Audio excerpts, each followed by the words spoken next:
ನಮಸ್ಕಾರ. ನಿಮ್ಮ ರಾಶಿಗೆ ಅನುಗುಣವಾಗಿ ಈ ದಿನದ ನಿಮ್ಮ ಭವಿಷ್ಯ ಹೇಗಿದೆ ಎಂದು ತಿಳಿಯೋಣ. ನೀವು ಇನ್ನೂ ನಮ್ಮ ಯೂಟ್ಯೂಬ್ ಚಾನೆಲ್ ಅನ್ನು ಸಬ್ಸ್ಕ್ರೈಬ್ ಮಾಡಿಕೊಳ್ಳಲಿಲ್ಲ ಎಂದರೆ ಈಗಲೇ ಕೆಳಗೆ ಕಾಣುತ್ತಿರುವ ಕೆಂಪು ಸಬ್ಸ್ಕ್ರೈಬ್ ಬಟನ್ ಅನ್ನು ಒತ್ತಿ.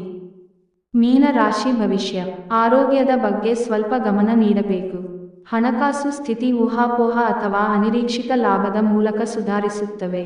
ಕುಟುಂಬದ ಸದಸ್ಯರೊಂದಿಗಿನ ಭಿನ್ನಾಭಿಪ್ರಾಯಗಳನ್ನು ಪರಿಹರಿಸಿಕೊಳ್ಳುವ ಮೂಲಕ ನೀವು ನಿಮ್ಮ ಗುರಿಗಳನ್ನು ಸುಲಭವಾಗಿ ಸಾಧಿಸುತ್ತೀರಿ. ನಿಮ್ಮ ಸಂಗಾತಿಯ ಚಿತ್ತ ಚೆನ್ನಾಗಿರುವಂತೆ ಕಾಣದಿದ್ದರಿಂದ ವಿಷಯಗಳನ್ನು ಸರಿಯಾಗಿ ನಿರ್ವಹಿಸಿ. ದೇಶಿ ವ್ಯಾಪಾರಕ್ಕೆ ಸೇರಿರುವ ಜನರು ಇಂದು ಅವರು ಅಪೇಕ್ಷಿತ ಫಲಿತಾಂಶವನ್ನು ಪಡೆಯುವ ಸಂಪೂರ್ಣ ಭರವಸೆ ಇದೆ. ಇದರೊಂದಿಗೆ ಉದ್ಯೋಗಕ್ಕೆ ಸಂಬಂಧಿಸಿದ ಈ ರಾಶಿಚಕ್ರದ ಜನರು ತನ್ನ ಪ್ರತಿಭೆಯ ಪೂರ್ತಿ ಬಳಕೆಯನ್ನು ಕೆಲಸದ ಸ್ಥಳದಲ್ಲಿ ಮಾಡಬಹುದು.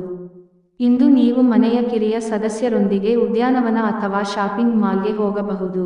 ನಿಮ್ಮ ಸಂಗಾತಿಯ ಇಂದು ನಿಮಗೆ ನಷ್ಟ ಉಂಟು ಮಾಡಬಹುದು. ಉಪಾಯ: ಸಿಹಿ ಬ್ರೆಡ್ ಅನ್ನು ಒಲೆಯಲ್ಲಿ ಅಥವಾ ಬಟ್ಟಿಯಲ್ಲಿ ಹಚ್ಚಿ ಮತ್ತು ಕೆಂಪು ಅಥವಾ ಕಂದು ಬಣ್ಣದ ನಾಯಿಗೆ ತಿನ್ನಿಸುವುದರಿಂದ ಪ್ರೀತಿಯ ಜೀವನವು ಉತ್ತಮವಾಗಿರುತ್ತದೆ.